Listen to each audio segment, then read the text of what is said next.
이재명 정부가 그래도 좀 실패하지 않으려면 대통령에 당선되는 순간에 대통령이 구름 위로 올라가 버린다. 항상 태양이 떠 있으니까 항상 황홀 속에 빠져 있는 거예요. 거기에서 빨리 깨어나지 못하면은 지금 이재명 대통령이 최측근으로 언론들이 많이 이제 쓰는 이름이 있지 않습니까? 대통령이 되는 사람은 친구고 친척이고 다 잃어버려야 되네.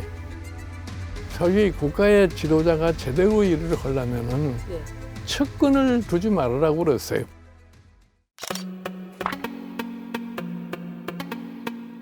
뉴스가 지식이 되는 순간 지식의 발견 진행을 맡은 저는 SBS 정유미입니다. 제일 먼저 이분의 지식을 저희가 발견해 보겠습니다. 김종인 전 위원장 모셨습니다. 어서 오세요. 네, 안녕하세요. 네. 위원장님 첫 방송에 이렇게 또 귀한 걸음 네. 해주셔서 감사드립니다. 예. 위원장님 오늘은 저희가 이제 지식의 발견에서 위원장님과 대통령을 주제로 좀 얘기를 해보려고 하는데요.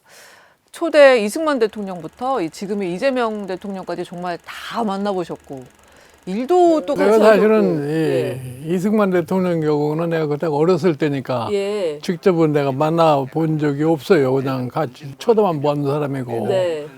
그 다음 대통령서부터는 내가 거의 다 개별적으로 만나도 보고 가서 조언도 하고. 선거도 같이 치르시고. 예. 그래서 이제 그러니까요. 거의 다 내가 대통령들의 어떤 성향을 갖고 했는지에 대해서 어느 정도 인식을 가지고 있어요. 이재명 대통령의 임기가 어쨌든 지금 굉장히 많이 남아있는 상황인데. 뭐 4년 반 남았죠. 예. 네. 언제쯤 평가를 저희가 들을 수 있을까요? 위원장님. 뭐 평가를 하려면은 최소한도 1년은 지나야 되는 거 아니에요. 최소한은 1년. 네. 좀 몇 달 좀 더 지켜보시고. 그러니까 내가 보기에는 이렇게 보여요. 대통령의 당선이 되면은 뭐 인간의 본 심리가 그렇게 돌아가는지 모르지만 굉장히 황홀경에 빠지게 돼 있어요. 그 내가 늘 강조하는 얘기지만 대통령에 당선되는 순간에 대통령이 구름 위로 올라가 버린다. 그럼 구름 위에 올라가면은 항상 태양이 떠 있으니까 항상 황홀 속에 빠져 있는 거예요. 밑에 사람들이 어떻게 사는지 안 보이죠. 거기에서 빨리 깨어나지 못하면은 성공하기가 굉장히 힘들어요. 그럼 저희가 1년 지나서 한번 얘기를 다시 들어보도록 하고. 그럼요. 예. 네. 지금까지 감은 어떠세요? 지금까지는 뭐 비교적 무난하게 해왔다고 봐요. 위원장님이 이렇게 말씀하시는 거면 저한테는 굉장한 칭찬으로 들립니다.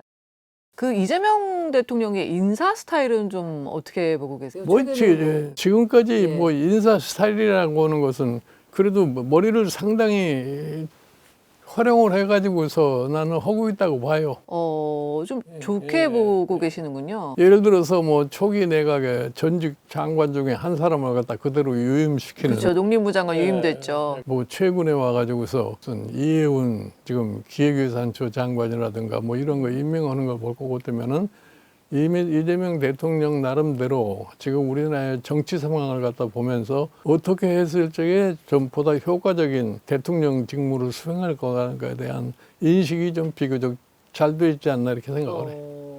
그 이해운 후보자 이제 그 파격적인 발탁을 가지고는 양쪽에서 다 좀 시끄럽더라고요. 이재명 대통령께서 이해운 지금 전 의원을 갖다가 어떤 과정을 통해서 발탁을 했는지는 잘 모르겠어요. 예. 그러나 일단 그 예산 장관이라고 하는 것이 과거에 우리나라 지금까지 예산이라는 것은 관료의 독점물이었어요. 대통령이 돼도 예산에 대한 근본적인 변화를 가져온 예가 없어요. 그런데 이번에 사실은 좀 획기적이라고 하는 거는 소위 관료가 아닌 그래도 경제를 좀 알면서도 정치에 오랫동안 경험을 쌓은 사람을 기획예산처 장관을 임명했다고 보는 것은 내가 보기에는 비교적 획기적이라고 생각을 해요. 나는 뭐 이해운 장관이 무슨 국민의힘의 소속인데 뭐냐 이런 걸 또 떠나서 이재명 대통령의 소위 기획예산처 장관을 갖다가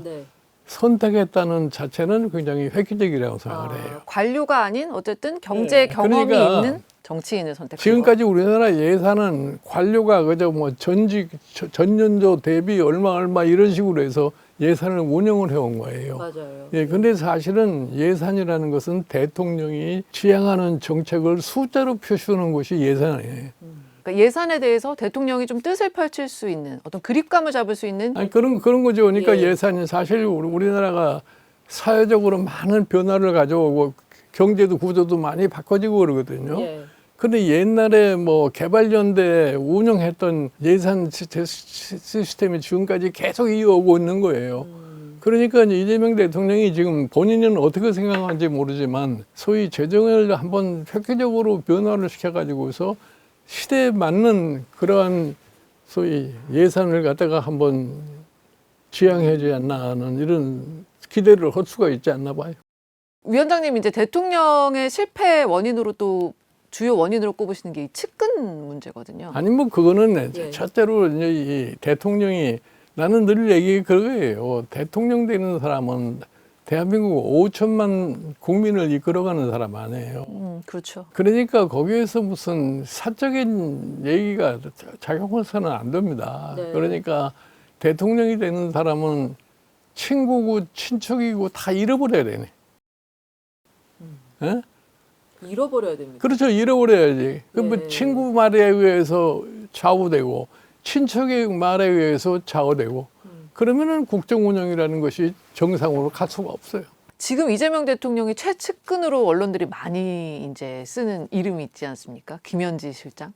어떻게 좀 위원장님의 어떤 감으로 위험해 보시나요? 아니 뭐 그 사람은 이재명 대통령의 소위 말하면 부하로 생각하는 거 아니에요. 그런 것 같습니다. 예, 그렇기 때문에 그거는 이재명 대통령을 보좌하는 사람으로서 측근이나 친척이나 친보고 좀 다른 형태예요. 저희 국가의 지도자가 제대로 일을 하려면은 예. 측근을 두지 말으라고 그랬어요. 예. 그러니까 측근이 있더라도 항상 측근을 갖다가 경계하면서 대해라 이렇게 돼 있는데 그러한 점에 대해서 뭐 이재명 대통령이 제대로 운영만 할 것 같으면은 아직까지는 별 문제가 없을 것 같이 봐요. 그러니까 위원장님이 그동안 이 경고 메시지를 보냈던 측근의 범주랑은 약간은 다르네요. 예. 그렇죠. 뭐 가족이나 친척 이런 건 뭐 아니니까. 내가 직접 대통령을 모셔보고 경험을 봐서 잘 아는데 예. 이 측근이라는 사람들은 전부 자기 개인적인 이익을 위해서 대통령한테 접근하는 사람들 아니에요. 어? 접근하는. 예, 그러면은 공적인 일이 제대로 될 수가 없어요. 그렇군요. 이 대한민국 대통령이란 존재 어떻게 좀 정리를 할 수 있을까요? 뭐 우리나라에서 이 헌법상에 대통령이 정권을 갖고 국가를 운영하게 되기 때문에 대통령을 한번 뽑고 나면은 다른 방법이 없어요. 그러니까 대통령이 되는 사람이 어떠한 자세를 가지고서 나라를 운영하려고 하는 생각을 해야 되는데 주로 대통령이 당선이 되면 주변에 맨 자기를 옹호하는 인간들만 모여가지고서 하다가 보니까 대통령이 자꾸 다른 방향으로 갈 수밖에 없게 돼 있는 거예요. 그러니까 이제 대통령이라는 자리가 사실은 5천만 백성을 갖다가 제대로 화합해서 끌고 가는 것이 대통령의 직무라고는 그런 인식이 철저해야 되는데 그런데 별로 관심이 없는 거지. 그냥 물론 자기 당파 뭐 자기 주변에 가까운 사람들 이런 사람들에게 많이 의존을 하다 보니까 대통령들이 제대로 자기의 기능을 제대로 할 수가 없는 거예요. 근데 이제 뭐 대통령도 또 인간이니까 본인을 위해서 이렇게 헌신하고 이랬던 사람을 아예 모른 척하기도 좀 아니 힘들 것 그러니까 같다는 생각이 그러니까 들어요. 사실은 이제 그게 내가 흔히 얘기하기에 우리나라 대통령 선거제도라는 거는 선거대책위원회에 들어가 있는 사람들을 위주로다가 대통령 당선되면은 거기에서 사람을 골라 쓰고 그러는 거 아니에요. 그러다가 흔히 얘기해서 전부 자리 사냥꾼들만 모이는 데가 이 선거대책본부인데 자리 사냥. 예. 그런 식의 인사를 하다가 볼 것 같으면 국가를 정상적으로 끌고 갈 수가 없는 거죠. 위원장님이 책에서 대한민국 대통령은 이래야 된다는 걸 6가지로 정리를 해놓으신 게 있어요. 제가 한번 얘기해 볼게요. 대한민국의 대통령이 되어야 한다. 그다음에 미래를 상대로 경쟁하라. 대통령의 무지는 죄가 된다. 대통령은 측근이 없어야 된다. 대통령 중심제를 바꾸자. 그리고 마지막으로 통일 대통령의 꿈을 버려야 된다. 요 6가지였는데 혹시 여기서 조금 바꿔야 되거나 아니면 추가하실 게 있을까요? 아니 나는 제일 강조했던 게 뭐냐면 예. 측근이 없어야 된다는 얘기를 내가 하는 거예요. 아, 그게 가장 별표. 내가 보기에는 내가 직접 체험을 해봤으니까 아니까. 그 측근이 주변이 많이 와서 딴 얘기를 하게 되면은 정상적으로 갈 수가 없어요. 예를 들어서 이승만 대통령 때도 그 측근들이 자꾸 대통령을 부추겨가지고 삼성 개헌도 하자고 그랬던 거 아니에요. 그러니까 사실은 본인도 다소는 좀 권력에 대한 소위 탐욕이 있었지만 예. 주변 사람들이 하도 와서 그러니까 모르는 척하고 따라가는 거라고 해요. 그러니까 대통령 되면 권력이라는 데 사람이 모이게 돼 있어요. 근데 그거를 극복할 능력이 없으면은 대통령으로서 성공을 못 하는 거예요. 붙는 사람들을 어떻게 좀 컨트롤할 수 있는 능력. 그렇죠. 그거를 그러니까 자기가 본질적으로는 탐욕이 없어야 되는 거예요. 예를 들어서 미국의 초대 대통령 조지 워싱턴 같은 사람은 주변의 사람들이 2번 대통령 하고 난 다음에 더 하라고 그랬다. 그러니까 조지 워싱턴이 뭐라고 하냐면 우리가 구라파의 왕정이 싫어서 여기에 이민해서 온 사람들인데 내가 여기에서 더 하면은 미국의 민주주의가 발전할 수 없다고 그래서 본인 스스로가 거부한 거 아니에요. 대통령으로서의 소위 국정 운영에 있어서 다른 사람들로부터 좀 초월하고서 자기 스스로가 자기의 욕구를 갖다가 어느 정도 억제할 수 있는 그런 능력을 가진 사람이어야 된다. 조금 무서워야 되겠어요. 사실 이승만 대통령은 보면 측근이라고 또 챙길 만한 사람이 없지 않았습니까? 이승만 대통령은 사실은 뭐 측근이 없어요. 뭐 자식도 없고 그러던 분이었기 때문에. 예. 그런데 이제 본인이 권력에 대한 탐욕이 너무 심하다 보니까 대통령을 갖다가 영원히 하고 싶었던 거죠. 그래서 본인이 측근을 좀 만들었다고 해야 돼. 아니, 측근이 생긴 거지. 그러니까 만든 게 아니라. 예. 자연스럽게 생겼다. 권력에 아부하는 사람들이 이제 그 주변에 모이기 시작한 거예요. 그래서 결국 본인도 그 측근을 지키기 위해서 지키려다가 결국 또 이렇게 끝을 안 좋게 맺은 거야. 아니, 그러니까 권력의 생리라는 게 그런 거 아니에요. 권력이 있으면 그 주변에 권력을 추종을 하는 사람들이 모이게 되고 그 사람들이 지네들 이해를 보장하기 위해서 자꾸 이 대통령을 갖다 그런 방향으로 끌고 가는 거지. 이재명 정부도 이제 새해가 됐으니 이제 2년 차에 접어들었는데요. 이재명 정부가 그래도 좀 실패하지 않으려면, 예? 그래도 좀 성공하려면 이것만은 좀 하지 않았으면 좋겠다. 이런 게 좀 나는 뭐 늘 얘기를 하지만 이재명 저희 정부가 성공을 하려면은 예.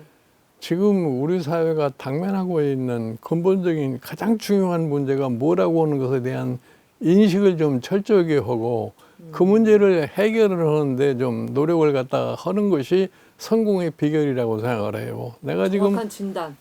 지금 보면은 우리가 흔히 얘기해서 정치를 뭐 진보니 보수니 이렇게 얘기를 하잖아요. 그러면 보수 정권, 지금 진보 정권은 그러면 진보 정권은 보수 정권하고 뭐가 다르냐? 그거에 대한 분명한 소위 한계를 갖다 설정할 줄 알아야 된다 이래요. 예. 지금 우리나라에 솔직히 얘기해서 제일 큰 문제가 뭐냐면은 양극화, 저출산 이런 문제 아니에요. 그렇죠. 근데 사실은 이 보수 정권에서 이 양극화 문제라는 것은 그래도 진보 정권이 되면은 어느 정도 좀 완화되는 모습이 보여야 되는데 과거에 노무현 정권, 문재인 정권을 겪으면서도 하나도 그 문제가 해결이 되지 않았어요. 그러니까 지금 이재명 정권도 아마 그 문제를 어떻게 다루냐는 것이 앞으로 이재명 지금 정권이 성공하느냐, 성공하지 못하느냐에 달려 있을 거라고 봐요.